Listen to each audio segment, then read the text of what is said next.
السلام عليكم خواتنا، ان شاء الله تكونوا بخير. رانا لهنا في المانيا في مدينه دريسدن شرق المانيا. هذه بيجو 208 جيت نشوفها لا فيرسيون الور موتور تاعها 1.2 بيرتاك. حبيت نشوفها من لي زوبسيون في الالمانه، ومن بعد تيك قلبت الموتور فتحت حبيت نشوف فين مخدوم، اسكو فرنسا ولا اسكو اسبانيا. ومن بعد قريت لهنايا على باش تبان ميد ان موروكو.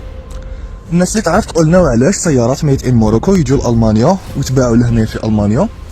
وضع المغرب الخطوة الأولى لبناء صناعة محلية في قطاع السيارات بعد إنشاء الشركة المغربية لصناعة سيارات سوماكا خلال العام 59 بطاقة إنتاجية قصوى وصلت إلى 30,000 سيارة سنويا. أهلا وسهلا، إحنا هنا فين؟ في ديترويت العالم العربي. ديترويت كانت عاصمة صناعة السيارات في أمريكا لعقود، فهنا عاصمة صناعة السيارات للعالم العربي. المنصة المغربية القدرة الإنتاجية ديالها 700,000 سيارة وغاديين للمليون سنين عليه إن شاء الله في 2025. المنظومة ديال صناعة السيارات 20 عام ديال الخدمة هي 160 مصنع.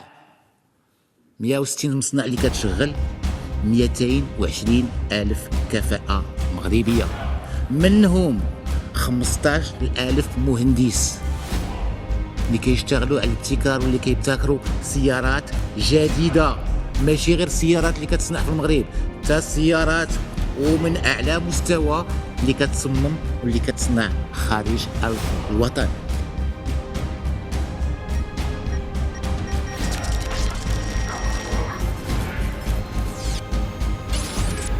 اليوم أصبح اقتصاد الجزائر هو الاقتصاد الثالث في العالم. يعني كذب ببلاش، كذب ببلاش.